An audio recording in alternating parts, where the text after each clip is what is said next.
আসসালামু আলাইকুম। উডস্টকে সবাইকে স্বাগত জানাচ্ছি। একটা বিষয় নিয়ে আসলে খুব কথা বলতে ইচ্ছা হলো।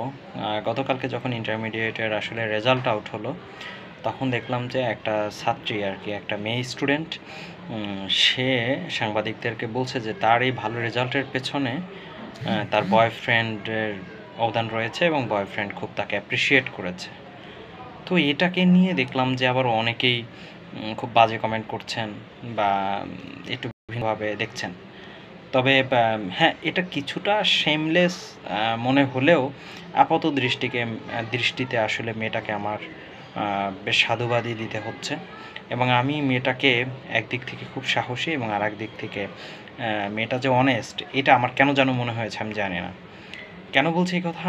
সেই কথাটা একটু ক্লিয়ার করছি। আমাদের বর্তমান এই সময়টাতে আমাদের এখনকার এই যে জেনারেশনটা, মানে যারা আসলে অনার্সে পড়ছে বা ইন্টারমিডিয়েটে পড়ছে, এই ছাত্রছাত্রীদের, এই রানিং স্টুডেন্টগুলোর ভেতর থেকে একটা জিনিস কেউ মানেন বা না মানেন, স্বীকার করেন বা না করেন, কিন্তু এটা সত্যি যে বেশিরভাগ ছাত্র বা ছাত্রী কিন্তু রিলেশনশিপে আছে।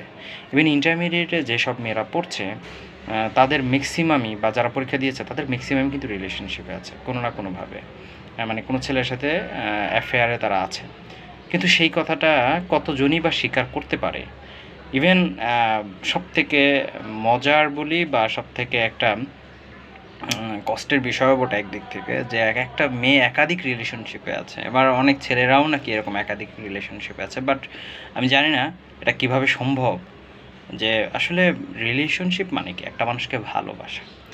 এখন একটা ছেলে বা একটা মেয়ের পক্ষে একাধিক মানুষকে কীভাবে ভালোবাসা সম্ভব হয়? আমি জানি না। বা সেই ভালোবাসাটা আদৌ ভালোবাসা কি না? কারণ একটা মানুষ তো একটা মানুষকেই ভালোবাসবে এবং সেই মানুষটার পুরোটা জুড়ে তো আসলে ওই মানুষটাই থাকবে, তাই না? তো সেখানে আসলে একাধিক রিলেশনশিপ বা একাধিক প্রেম এসব কীভাবে হয় আমি জানি না। তো এমন একটা পরিস্থিতি এসেও যেই মেয়েটা আসলে এইভাবে অ্যাপ্রিশিয়েট করতে পারে অন্য সবাইকে, বা সেই মেয়েটাকে যে ছেলেটা অ্যাপ্রিশিয়েট করেছে সেটা সেইভাবে অবলীলায় বলতে পারে, এটা আসলে ওই ছেলেটার জন্য খুব ভাগ্যের ব্যাপার। আমি ওই ছেলেটাকেও খুব লাকি মনে করি যে ওই মেয়েটার লাইফে আছে। কারণ এরকম সৎ গার্লফ্রেন্ড আসলে পাওয়া টাফ। এবং যেটাকে সে এইভাবে ধারণ করে, লালন করে, যে তার এত ভালো রেজাল্টের সময়েও কিন্তু সে তার অ্যাপ্রিসিয়েশনটাকে কাজে, মানে মাথায় রেখেছে। মজার ব্যাপার হচ্ছে, এখন তো কেউ আসলে অবস্থার চেঞ্জ হলে, ভালো ফলাফল করলে, ভালো জায়গায় পৌঁছে গেলে আগের মানুষটাকে ছেড়ে দেয়। আগের মানুষটাকে আসলে এভাবে স্বীকার করে না। তো সেখানে এসেও কেউ যখন এরকম একটা স্ট্যান্ড নেয়, তখন আসলে তাকে সমর্থন করা দরকার। এবং আমি সত্যিই বলবো যে ওই মেয়েটার মতো, ও আমার থেকে বয়সে অনেক জুনিয়র, এই জন্য আসলে এভাবে বলছি। যারা কাউকে ভালোবাসবেন, সত্যি ভালোবাসবেন, মন থেকেই বাসবেন এবং একজনকেই বাসবেন, এবং তাকে ঘিরেই থাকবেন, এবং ভালো খারাপ সবসময় আসলে তাকে এভাবে মনে রাখবেন।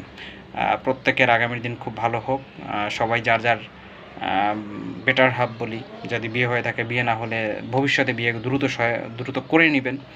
জীবনসঙ্গিনী, লাইফ পার্টনার, তাকে নিয়ে খুব ভালো থাকেন, সততার সাথে থাকেন, এবং ভালোবাসলে সেটাকে আসলে অবলীলায় বলতে পারার যে সৎসাহস, এটা থাকা উচিত। সবাই ভালো থাকবেন। আল্লাহ হাফেজ।